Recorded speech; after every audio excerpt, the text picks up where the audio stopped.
Hello everyone. Today I'd like to talk about a plant I received when I first joined the Gesneriad Society. Apart from getting a copy of Gesneriad, a subscription to it in either paper or digital form, you also get an introductory letter. I joined on May 28th, 2018. You get a packet of mixed Gesneriad seeds and a list of what's in the packet. You have to grow them out to be able to separate them. Today I'm going to be talking about Corytoplectus cutucuensis. I'm probably mispronouncing that. Now, besides when you first join the Gesneriad Society, you can acquire seeds from the Seed Fund at any time you wish. Don't quote me on this, but I believe all you need is to be a member, to provide a self-addressed stamped envelope, and a $3 check with the species you want, assuming it's in the Seed Fund. So let's take a look at Corytoplectus. I'm shooting this on my floor because it happens to be on the lowest rack here, and I have some space to work with, so apologies for that. Corytoplectus is inside this grow dome over here. It's a plant that has to remain enclosed. I attempted to take one of them out, but the leaves developed dry spots which spread all over the whole plant, and the thing died. It's rather an attractive plant. There's some other stuff in here, some African violets and stuff, but this is the Corytoplectus. Let's give it a second to focus. You can see the nice leaf patterning and the seed pod over here. I'll focus in a second. Now this pod appears black. It's actually clear, and what you see inside it are the seeds themselves. Let's give it a second to focus. It starts off white, and then it turns to this black color. Now, I've sent stuff to the Seed Fund before. Obviously, you have to send in seeds in order for them to have something to ship out, so they encourage individuals to send in seeds if they have them. And I'd never sent in a fleshy berry like this before, so I contacted Karen Chiaki of the Seed Fund to ask her what kind of preparation is needed for this, because I don't think you could just pop the berry in an envelope the same way you would a streptocarpus seed, for example, and send it in, because it's quite fleshy and it would rot. So she's explained the process, and I'm going to demonstrate it here. She told me with this plant you have to wait until the seed pod becomes clear, like this one here. I'll show you another one here, which probably isn't quite ready yet. It's still a little bit white, so this one probably has a little bit of time on it before it could be harvested. So let's go through the process of extracting the seeds from the pulp.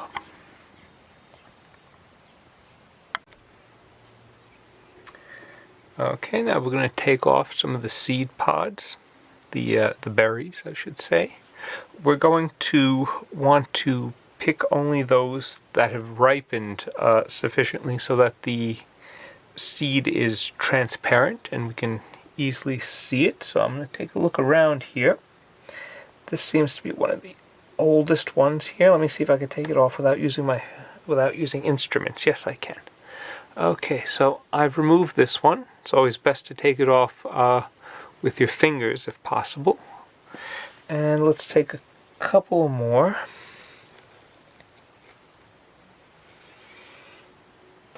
This one over here looks like it's going to be ripe.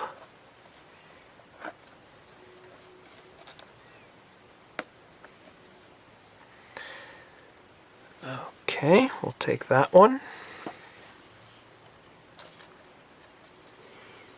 And let's see. This one over here looks ripe too. Okay, let's see if that'll just snap off. The reason it's better to use your fingers is it's less likely to spread viruses rather than using knives and stuff to cut have to cut with. Now this needs to be grown enclosed, so I'm going to get it back into the enclosure here. Okay, and we'll get that and we'll put it back on the grow rack. Now I have here a sheet of paper. I'm going to take this and I'm going to fold it in half just to make a crease along one side.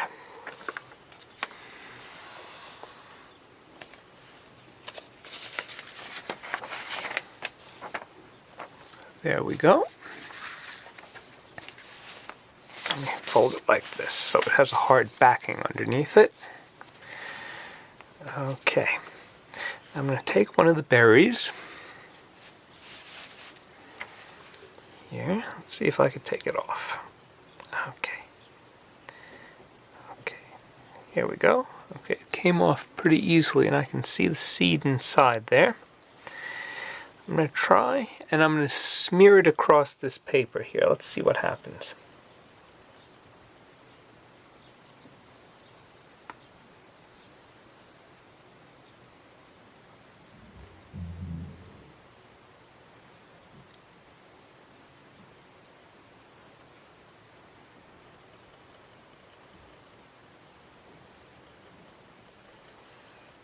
Getting a little bit messy here.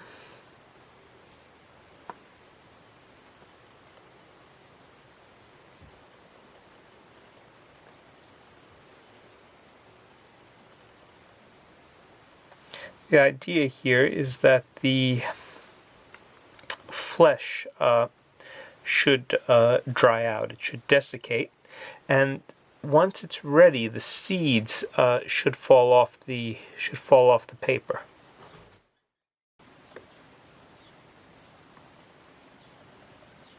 You can see the seeds starting to come out.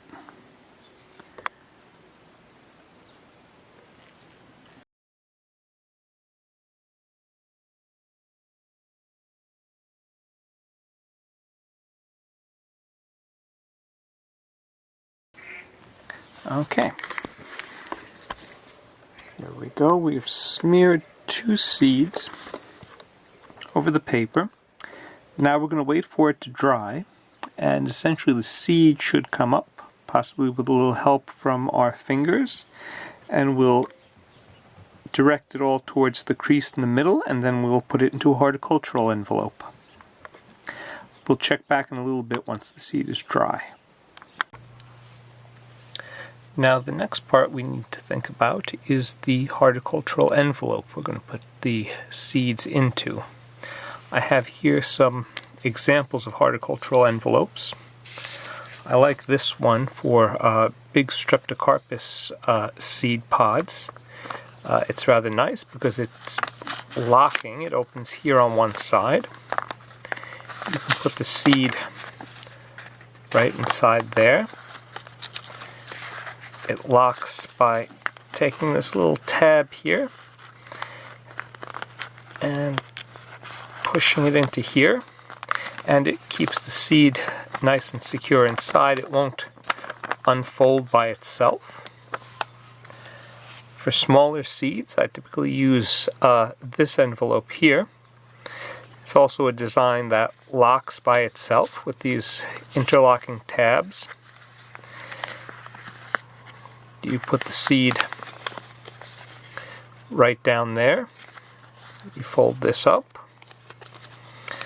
and you lock these tabs together here so it doesn't come out,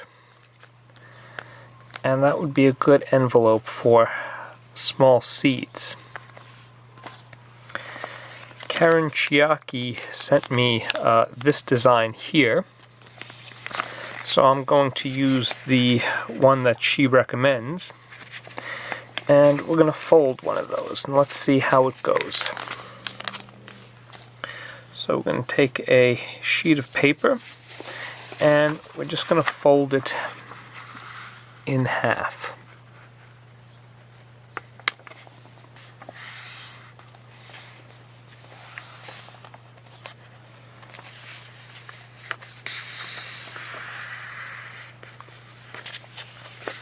So all I've done is folded it like this. Now on the open side, I'm going to make another fold, a very small fold.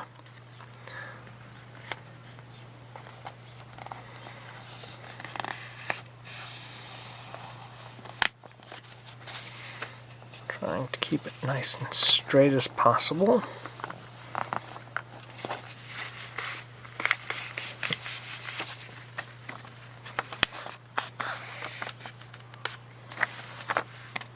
So now we have like a tube almost. Now I'm going to take that and I'm going to fold it one more time, just to make sure the seeds don't slip out through the crease.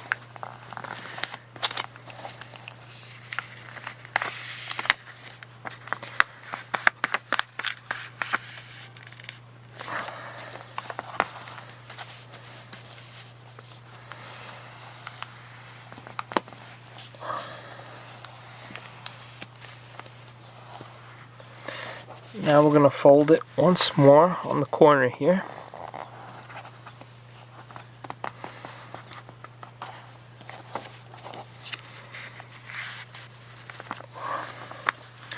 And on this corner here.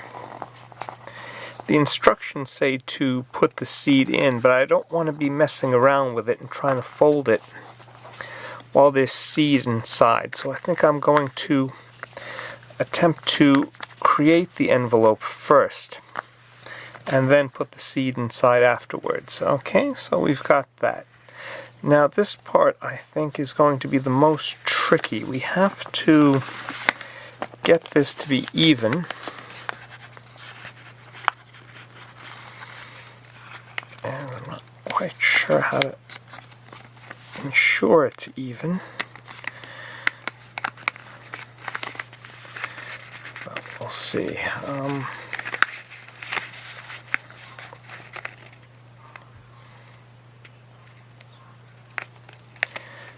So that looks to be about even.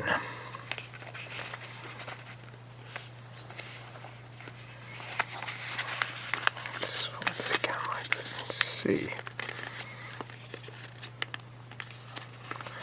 Okay, that looks to be about even, so we're going to fold it there.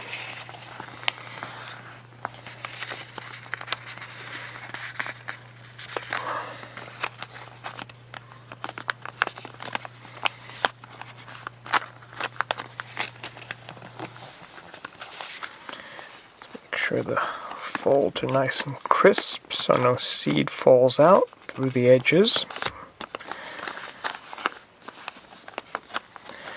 Okay, and one more fold straight in the middle here.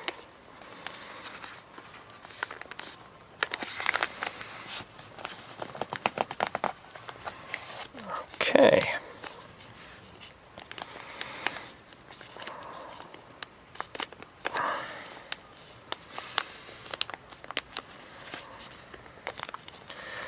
So we've got that bit done. Next we are going to take a pen here and write down exactly what's inside the envelope. So this is row, and we're going to put the date on here.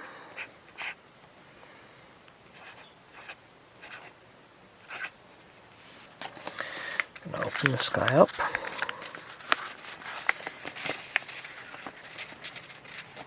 And I think we want the seed to be in this compartment here. So we're going to open it up here.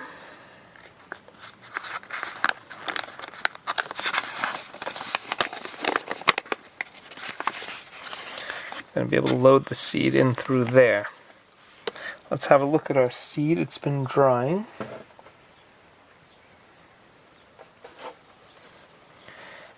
Here it is. It's not quite totally dry yet, but you can already see some of it's coming loose by itself, and it's forming a track here. I can just assist it with my finger a little bit, and it'll all pool in the middle, like this. Now, I'm slightly worried this is not dry enough.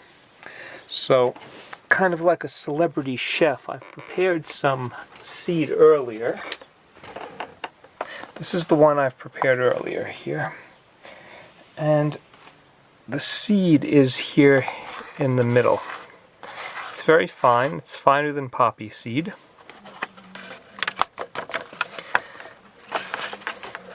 So let's go about loading that up into the envelope here.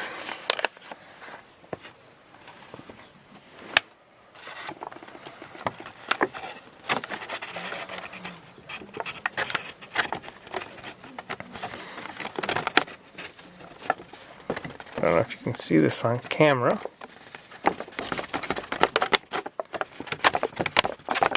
But we're filling it with the seed. Okay. So the seed is now down there and at the bottom. I'm going to fold this back up again. I'm going to add the other seed to it in a little bit.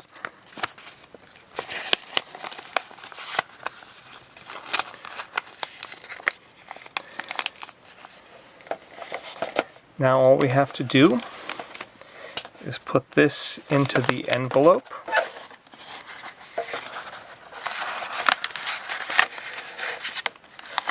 There's no need for written instructions or anything. And mail it, and that's pretty much it. That's how you contribute to the seed fund in order to keep it going. This has been a presentation of the Long Island Gesneriad Society, a chapter of the Gesneriad Society. Check us out at longislandgesneriads.org and gesneriadsociety.org.